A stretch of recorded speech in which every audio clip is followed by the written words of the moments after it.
Citação de Michio Kaku. Tempo e espaço são como um tecido que pode ser dobrado, esticado e possivelmente até mesmo pregueado. Em teoria, isso significa que viagens no tempo são impossíveis. O tempo não existe. Isso foi o que disse para o físico americano Michio Kaku em uma entrevista recente. As antigas leis concernentes ao tempo já eram suficientemente confusas. Tempo que passa rápido ou devagar, relatividade da dilatação temporal e constante incerteza sobre o que o tempo realmente é. Mas agora a fronteira entre teoria e realidade parece finalmente estar se dissolvendo. Novos dados indicam que nossa compreensão do espaço e tempo necessita de uma reformulação radical. O telescópio James Webb agora forneceu evidências reais dessas teorias. A teoria geral da relatividade de Einstein descreve espaço e tempo como um tecido elástico quadridimensional que ele chamou de espaço-tempo. Esse tecido se curva sob a ação da massa e energia. Planetas, estrelas e buracos negros dobram o espaço-tempo e essa curvatura cria o que percebemos como gravidade. A teoria da relatividade mostra que o tempo flui mais lentamente quanto mais forte a gravidade ou quanto mais rápido você se move. Um astronauta próximo a um buraco negro experimentaria menos tempo que alguém distante. Isso foi provado experimentalmente, particularmente com relógios atômicos precisos em aviões e satélites. Esse fato significa que voos espaciais práticos podem estar associados a riscos atualmente difíceis de avaliar. Astronautas decolando em uma era podem retornar em um tempo completamente diferente. Na Terra teria passado mais tempo que durante alguns anos de voo espacial. Longas viagens através do espaço-tempo ainda permanecem um sonho futuro. Mas a dilatação temporal é uma realidade cotidiana em nosso planeta e mostra que o tempo é relativo e, consequentemente, pode ser submetido a influências. O universo dobra o tempo. Não imagine o universo como um palco rígido onde planetas e estrelas se movem, mas como um tecido flexível que é parte do jogo. Isso descreve Albert Einstein em sua teoria geral da relatividade, que permanece uma das ideias mais revolucionárias da ciência moderna. Segundo essa teoria, espaço e tempo não são elementos de fundo eternos separados, mas juntos formam um tecido quadridimensional dinâmico. Nesse tecido, todas as dimensões, massas e efeitos se comportam relativamente uns aos outros, influenciando-se mutuamente e alterando-se mutuamente. No modelo de Einstein, massa significa que espaço e tempo se curvam. Um planeta, estrela ou buraco negro pressiona o espaço-tempo como uma bola em um tecido esticado. Outros objetos não se movem sob forças invisíveis, mas simplesmente seguem a estrutura curvada do espaço. Chamamos isso de gravidade. Essa imagem é mais que uma simples metáfora. A teoria de Einstein foi impressionantemente confirmada já em 1919, durante um eclipse solar. Astrônomos notaram que a luz de estrelas distantes se desvia pela massa do Sol, exatamente como previsto pela estrutura espaço-temporal curvada. E força de atração da Terra realmente afeta o tempo. Relógios na montanha funcionam visivelmente mais rápido que relógios ao nível do mar, porque lá o espaço-tempo é ligeiramente menos curvado. Na vida cotidiana quase não notamos isso. Porém, satélites, sistemas GPS e sondas espaciais devem considerar esses efeitos muito precisamente. Caso contrário, forneceriam dados completamente incorretos. Compreender o espaço-tempo como meio flexível abre portas para reflexões interessantes. Se espaço e tempo são realmente suscetíveis a mudanças, podemos não apenas entendê-los, mas também manipulá-los. Teoricamente, o espaço pode ser comprimido, esticado ou até pregueado como papel.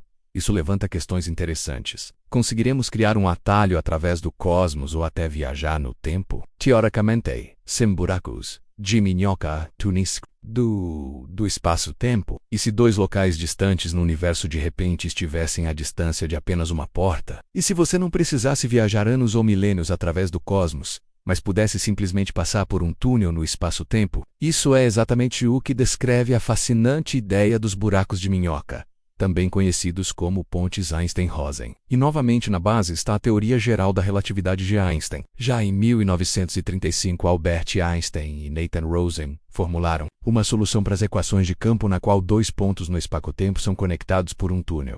Essa conexão seria um atalho, através do tecido curvado do espaço-tempo. Similar a uma passagem secreta através de uma folha de papel dobrada, permitiria deslocamento sem violar as leis da física conhecida. Soa fantástico, mas é real? Teoricamente sim, na prática ainda não. Um buraco de minhoca seria extremamente instável se fosse natural, e baseado nos cálculos de Einstein e Rosen. Porém, há suposições de que buracos de minhoca e túneis do espaço-tempo podem ser criados artificialmente. Fica ainda mais interessante quando você quer conectar não apenas lugares, mas também tempos. Alguns modelos mostram que, se uma extremidade do buraco de minhoca for colocada em um campo gravitacional forte, isso pode criar uma diferença temporal com a outra extremidade. Teoricamente, viagem no tempo através de um buraco de minhoca seria possível em ambas direções, passado e futuro. Ainda não há evidências da existência de buracos de minhoca, mas também não há evidências de que sejam impossíveis. Muitos físicos, incluindo Michio Kaku, acreditam que são possíveis. Talvez não hoje, mas algum dia. E quem sabe, talvez o universo esteja cheio de tais conexões secretas. Alguns fenômenos no espaço interestelar ou nos vazios podem ser evidência de curvaturas espaço-temporais naturais ou buracos de minhoca, matéria exótica e energia negativa, blocos construtivos do impossível. Se queremos viajar através de buracos de minhoca ou até dobrar o próprio tempo, matéria comum não é suficiente para alcançar o efeito desejado. Estrelas, planetas, poeira e gás obedecem às leis da gravidade. Eles se atraem mutuamente e dobram o espaço-tempo em uma direção para dentro. Mas para um buraco de minhoca permanecer aberto, precisaríamos de algo completamente diferente. Uma forma de matéria que empurra na direção oposta. Algo que deforma o espaço-tempo contra a força da gravidade. Uma espécie de antigravidade. Teoricamente, isso já existe. E pesquisadores chamam isso de matéria exótica e energia negativa. Ao contrário da energia comum, que sempre tem densidade positiva, o conceito de energia negativa lida com um estado no qual, a menos que nada, pelo menos do ponto de vista da física quântica, isso é possível. Um exemplo bem conhecido é o efeito Casimir. Quando duas placas condutoras são colocadas muito próximas uma da outra no vácuo, surge uma pressão mensurável causada por um fenômeno chamado flutuações quânticas do vácuo. Entre as placas há menos energia que do lado externo, e isso cria um estado de densidade energética negativa. Tais efeitos já foram provados em laboratório, embora em escalas muito pequenas na faixa nanométrica. Em escalas maiores, esse efeito pode criar bolhas de curvatura e buracos de minhoca. Porém, para criar um buraco de minhoca estável e seguro, precisaríamos de muita energia negativa, o que atualmente é impossível do ponto de vista técnico e ainda não foi provado no universo. Ainda assim, a teoria da luz verde, e agora cientistas trabalham ativamente na realização dessas ideias. Físicos como Kip Thorne, que aliás foi consultor científico do filme Interestelar, e Michio Kaku supõem que civilizações avançadas possivelmente já usem tal tecnologia, ou que ela possa ter surgido naturalmente no universo primitivo. Outra área interessante é a energia escura, que também exerce impacto repulsivo no espaço-tempo. Embora não seja o mesmo que energia negativa, ela mostra que no universo há mecanismos que contrariam a gravidade, e exatamente essa propriedade precisamos para buracos de minhoca ou motores de curvatura. Matéria exótica ainda é imperceptível, mas existe no campo da física, e cientistas no acelerador de partículas em Genebra trabalham intensamente para provar a existência de formas exóticas e negativas de energia e torná-las utilizáveis. Correm rumores que lá já criaram buracos de minhoca artificiais. E na internet discutem se experimentos em Genebra podem rasgar o espaço-tempo e causar perturbações temporais que nem notamos porque já se tornaram nossa realidade há muito tempo. Viagem no tempo, física no limite do impossível, seja filmes, livros ou teorias, a ideia de viagens ao passado ou vislumbrar o futuro distante tem algo atrativo. Mas o que a física diz sobre isso? Você pode ficar surpreso, mas a teoria quase sempre diz sim. A teoria da relatividade de Einstein permite, sob certas condições, maneiras de manipular o tempo. Dilatação temporal é o primeiro passo. Se acelerar uma extremidade do buraco de minhoca ou colocá-la em um campo gravitacional forte, surge um deslocamento temporal entre as duas extremidades. Qualquer um que depois passe por ela pode se encontrar em um lugar que está em seu próprio passado. Soa incrível, mas matematicamente é possível.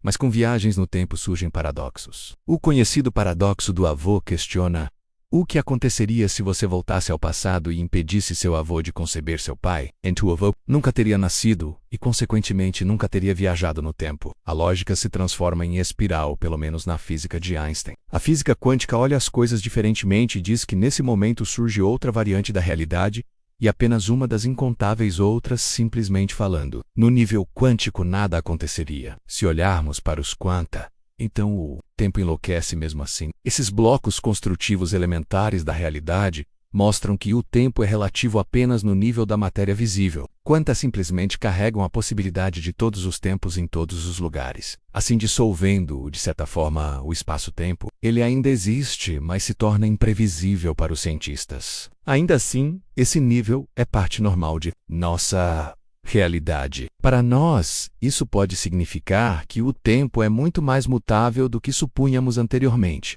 O telescópio James Webb fornece evidências. Quem poderia pensar que justamente um telescópio espacial poderia provar que o tempo, como por muito tempo supusemos, não existe? O telescópio James Webb brinca com o tempo de várias maneiras e nos mostra quão louco o universo pode ser. James Webb não apenas espia as profundezas do universo, ele espia o passado. A luz que recebe chega até nós há bilhões de anos. Portanto, cada imagem tirada pelo James Webb é um olhar no passado cósmico distante. Algumas das últimas descobertas vão ainda mais longe. Elas questionam representações fundamentais sobre o próprio tempo. Por exemplo, o telescópio descobriu galáxias que parecem grandes e estruturadas demais para a época em que deveriam ter se formado, apenas algumas centenas de milhões de anos após o suposto Big Bang. Mas como poderiam existir galáxias complexas, num tempo quando, segundo teorias anteriores, deveria haver apenas algumas estrelas? Essas observações explosivas se tornaram o primeiro sinal de que nossas antigas representações sobre desenvolvimento estrutural estavam erradas. Porém, os erros podem estar também na interpretação incorreta do curso temporal universal, linear. A teoria escape supõe que o tempo não flui igualmente em todos os pontos do universo. Isso pode se harmonizar com observações como distorção temporal sob ação da gravidade ou dilatação temporal. Apenas os efeitos são significativamente mais fortes em distâncias de bilhões de anos-luz. Simplesmente falando, isso significa que a idade do universo é impossível de descrever numa escala linear. A teoria da relatividade já supunha que o universo não se desenvolve em todos os lugares com a mesma velocidade.